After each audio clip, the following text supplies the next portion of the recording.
আল্লাহ বলেন সকালেও পড়ো আলহামদুলিল্লাহ, দুপুরেও পড়ো আলহামদুলিল্লাহ, বিকেলেও পড়ো আলহামদুলিল্লাহ, সন্ধ্যায়ও পড়ো আলহামদুলিল্লাহ, রাত্রেও পড়ো আলহামদুলিল্লাহ, ফরজেও পড়ো আলহামদুলিল্লাহ, সুন্নাতে মুআক্কাদাও পড়ো আলহামদুলিল্লাহ, বিতিরের ওয়াজিবেও পড়ো আলহামদুলিল্লাহ। তাইলে এটা এতবার বলা হয় কেন? একটি সূরা আলহামদুলিল্লাহ, সূরাটা সূরা ফাতিহা এতবার বলা হবে কেন? বার বার বার বার বার বার বার বার চিন্তা করে দেখেন, 40 বছরে যে ব্যক্তি নিয়মিত মুসলমান, নিয়মিত নামাজ পড়ে আলহামদুলিল্লাহ, সে বাবা, সেই চাচা, সেই ভাই কত হাজার বার সূরা ফাতিহা পড়ছে, সূরা ফাতিহা পড়ছে। এজন্য সূরা ফাতিহা আমাদের জীবনের খুলাসা, ইসলামের খুলাসা। 30 পারা কোরআনের সারাংশ, নির্যাস সূরা ফাতিহা। পুরা 30 পারা কোরআন যা বলতে চাইছে সূরা ফাতিহা একসাথে সংক্ষেপে তা বলতে চাইছে।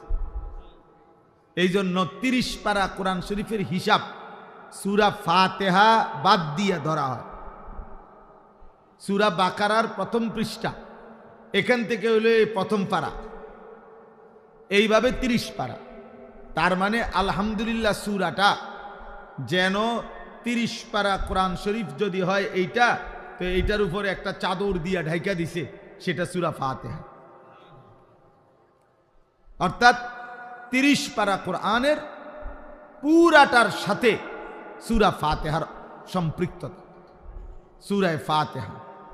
এজন্য হাদিসের মধ্যে আছে, রাসূলুল্লাহ সাল্লাল্লাহু আলাইহি ওয়াসাল্লাম বলেছেন, আল্লাহ তাআলা যত আসমানি কিতাব নাজিল করেছেন, বিশেষ করে তাওরাত, জাবুর, ইনজিল এবং কোরআনের যে বাকি 30 পারা নাজিল করেছেন, নবীজি বলছেন কসম করে যে সাহাবারা শোনো, আল্লাহর কসম, আল্লাহ তাআলা বিগত কোনো আসমানি কিতাবে এবং এই কোরআনের বাকি 30 পারাতে সূরা ফাতিহার চাইতে দামি কোনো আয়াত, কোনো কথা